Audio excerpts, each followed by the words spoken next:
Welcome to Obsessed with Success, starring Russel Morgan.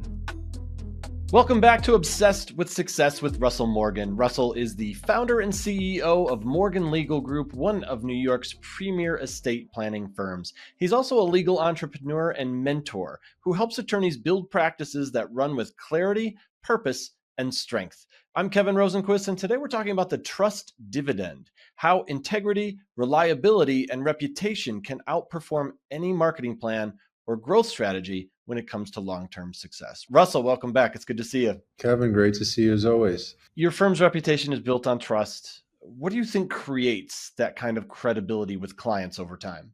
I think you said it best. Your reputation and credibility really does create trust with your clients. And it's delivering excellence. It's delivering the best product or the best service over time. It's endorsement, not only by third parties, but really by your clients, your former clients, your existing. Your feedback is what builds your reputation. Of course, third-party endorsement and public relations are important, but you need to have your clients' support above and beyond anything else. So to get to a level where you can build credibility from other verified sources, your clients are your best resources. They are the reason why you're able to generate new business. They're the reason why your reputation can continue to grow and expand. So before you decide to expand or reach to another sector, focus on your base, focus on your clients. Make sure that your feedback from your clients is not just taken, but implemented so that you can continue to build that trust with your clients. Even if it is negative feedback, if your clients understand that you're taking what they're telling you seriously and actually actioning it, putting it in motion, putting the improvements in place in your workflows and in your businesses, they'll appreciate that more than seeing more of the same. And guess what? More of the same usually means you may have lost a referral, or you may have lost their family member or friend, someone that had they seen the improvements put in motion, they may have said, maybe it's time to give them another chance. Mm-hmm. So your trust is built from the reputation that you've already established with your existing clientele base. Make sure you focus on that above and beyond everything else. It's funny, you talk about that a lot in our episodes about listening to what your clients say and implementing changes based on feedback. Is that a common thread is when you talk to people? Are they not doing that? It's more of the same. You know, we spoke about this on the last episode. If it's not broken, don't fix it. A lot of people are just stuck in their old ways. They're not listening. They're not paying attention. They're not seeing the shift and change in the markets. They're not understanding how the change in the market are inherently changing your client, how they think, how they shop, how they consume. It's all being changed based on what's happening around them. And people are just hoping that if they continue doing what they're doing, they'll just continue getting the same results. And by the time you get to the end of that rope and realizing what you're doing isn't working anymore, now you've hit a roadblock, and hopefully it's not bankruptcy, but you definitely might be losing some money. So paying attention to your client's feedback will not only help your reputation, but it will sustain your growth. Part of it may be some constructive criticism. Part of it may be what's going on in the market around you and what they're seeing from your competitors, what they're seeing other people are doing maybe better or maybe different that can help your workflows, that can work for your business and help improve your client experience. A lot of people are just not paying attention to this stuff. And I understand that, look, certain businesses are one and done. I get that. But even on a one and done business, you want positive feedback. You want a good client experience. And if you're not paying attention to your client feedback, how do you know if your client experience is good, bad, or otherwise? Mm-hmm. What daily habits or decisions might show clients that they can rely on you from the very first interaction? Doing what you're saying and saying what you're doing. If you've committed to a time frame, if you've committed to a project that has deadlines, that has time constraints, that has dates certain that you have to finish, make sure you complete them. Just like anyone else, you buy something, whether it's a service or a good, you have a delivery date. Whether you're buying a product or you're buying a service, they're coming to install, or you bought something online, they're delivering by following date. If it doesn't come on that date, or if there's a delay, you're going to be upset, just like any person. You may be relying on it for an event. If it's something that you're buying, you could be relying on it because you're leaving and you're hoping to get certain things done by that time. When you don't comply with that deadline, inherently you're going to be upset. So if your clients are aware that you are a person and a business of your word, you're building inherent credibility with your clients. If they can't rely on you, why are they hiring you again? Yeah. Why are they coming back to you? And you'll see a lot of that if you actually pay attention to your repeat business. And it doesn't matter, if you're in the service industry in general, it doesn't matter what kind of industry you're in. If your business receives repeat business, that means that you may be doing something right. If you're seeing a lot of one and out and people are not coming back to you, you may want to improve some of your services. Do you think that reputation can sometimes be more important than marketing reach? Absolutely. Your reputation is not just from your former clients. It can be your colleagues, whether or not they trust you with their own client base. It can be who you're working with, the people that surround you in your industry, not necessarily your competitors, but other parts of the industry itself. You could be in real estate.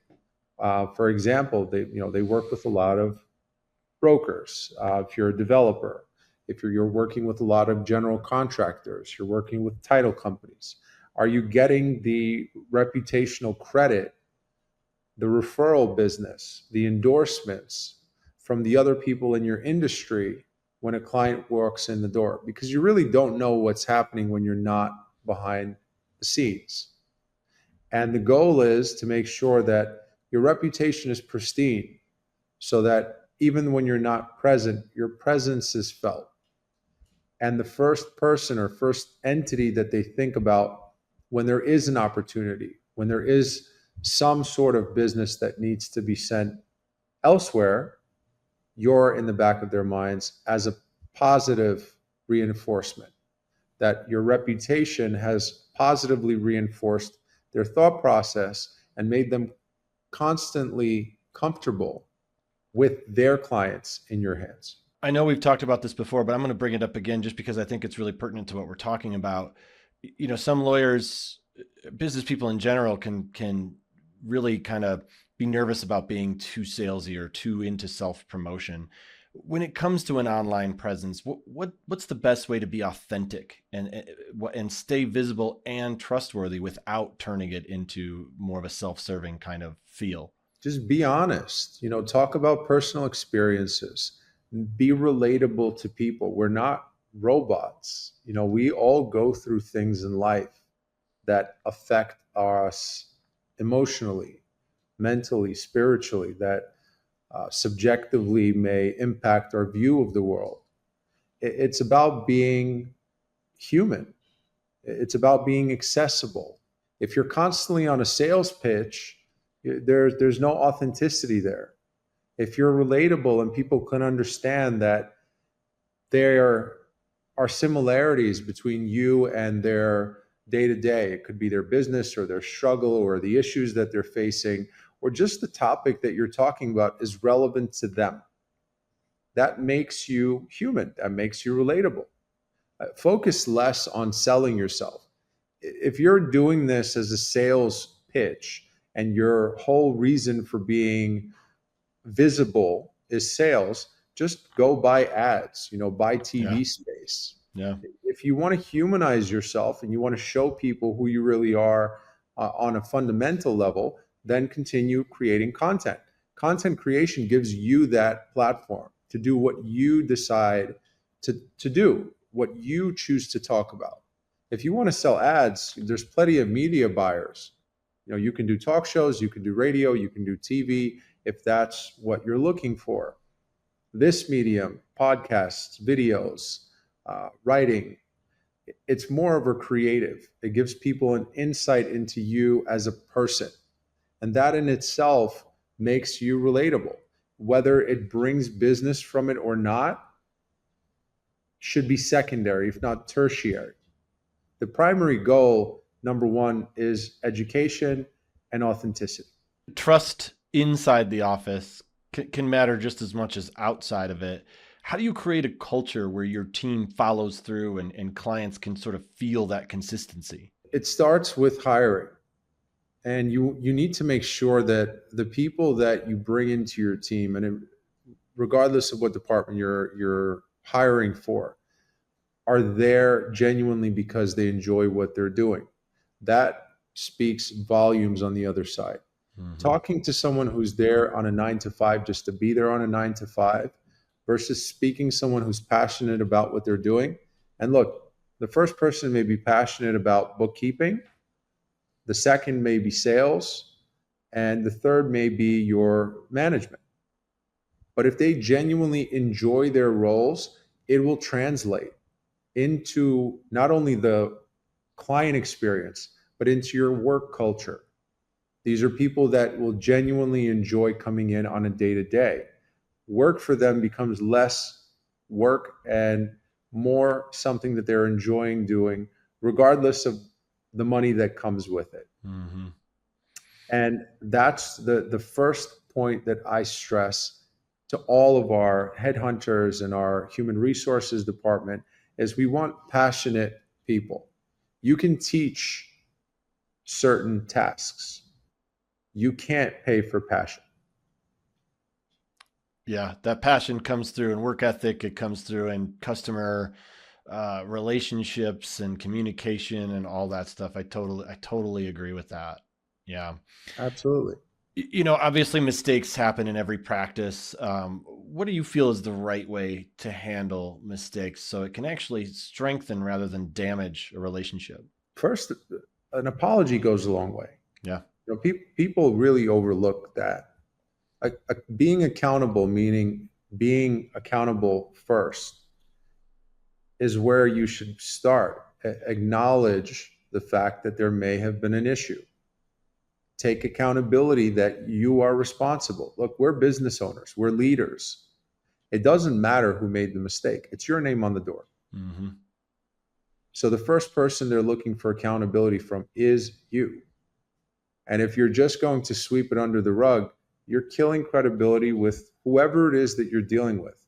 It could be an inside error that has something to do with your business management or your KPIs, or it could be client facing, but accountability comes first. That itself, it gives the other side a perspective that you're not just here for a sale. You're not just here to get through the day. You genuinely want to help. And look, we're all human. We make mistakes. That's okay. Recognition, accountability should be coming first before we talk about how can we remedy. Because if people don't feel that you're genuinely concerned about the issue, they may not give you the opportunity to fix it. It may be too late at that point. Yeah. If they just think it's going to be swept under the rug and not addressed, you may have just lost a client or you may have lost an employee. And those can be major losses. Clients tell other people, it affects your reputation, as do employees to new prospects. So accountability, number one, above and beyond anything else. Boy, Russell, I may just be getting old and crotchety, but I feel like accountability is something that is just going by the wayside. I feel like so often people just, they go right to blaming somebody else. It's not my fault. Or they just straight up ignore you, like, because they don't want to meet it head on, Are you seeing that too? Am I just crazy? Or is accountability something that seems to not be really happening anymore? It's more often that you're seeing that we're pushing blame. Yeah. where we're pointing fingers, but you forget, and people forget as a whole, when you point a finger, you have four facing at you. Mm-hmm. So before you push blame, before you decide to say it's not my fault, why not understand what the issue is? If you're a cog in the wheel, if you're management, if you're a leader, accountability is the only way that you can actually implement constructive criticism. How can you go from doing something right to doing something wrong without understanding that there's a problem to begin with? And our entire team at Morgan Legal follows that same mantra. Mm-hmm. We improve on a daily basis. I implore feedback.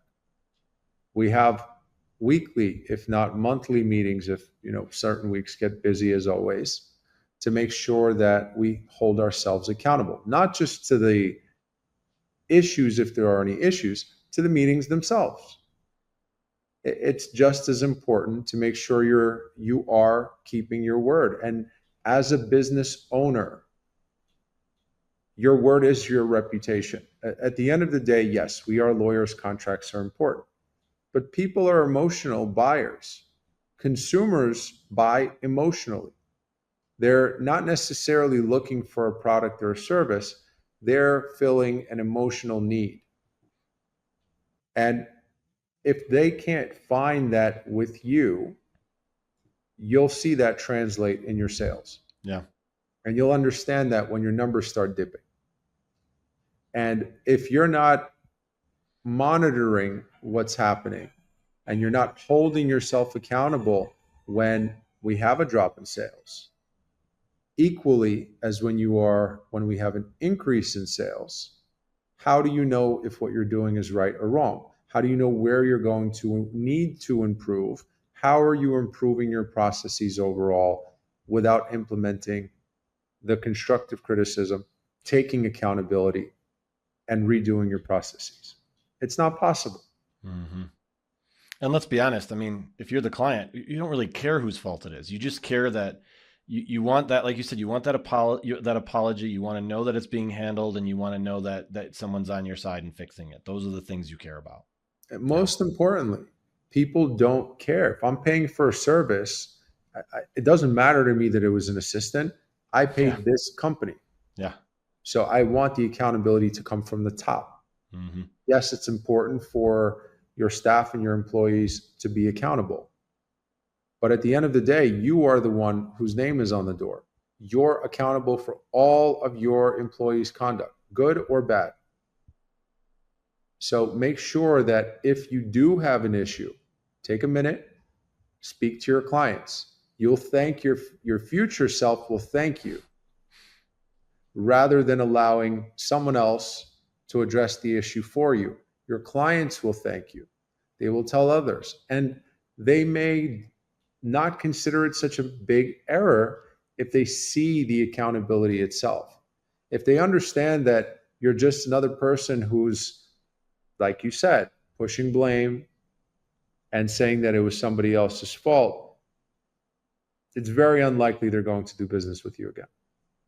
If they understand that you know that there was an error made, but you are not only addressing it, but you're holding yourself and your entire team accountable for it, they appreciate the authenticity. I appreciate the authenticity. I'm a consumer just like everybody else.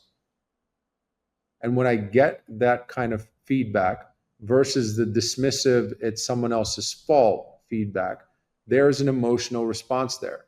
Usually, if you're authentic, it's less of a big deal. If you're just pushing blame, I'm not coming back to you. I may not tell you in the moment, but I'm not doing business with you again. I couldn't agree with you more. Totally on the same page with that. All right. Well, that's it for today's episode of Obsessed with Success. Trust can't be bought. It's built one decision at a time. When clients and colleagues know you'll do what you say, everything else becomes easier to grow. To learn more about Russell and the Morgan Legal team, visit morganlegalny.com. Don't forget to subscribe to our channel. Leave us a review. Russell's out there on all the social media platforms as well. Russell, where can people find you? You can find us on all social media platforms at Morgan Legal NY, 24 hours a day at 888-529-1315. Till next time on Obsessed with Success. Thanks, Russell.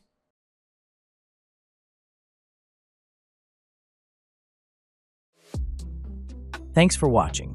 Be sure to hit that like and subscribe button and leave us a review in the comments.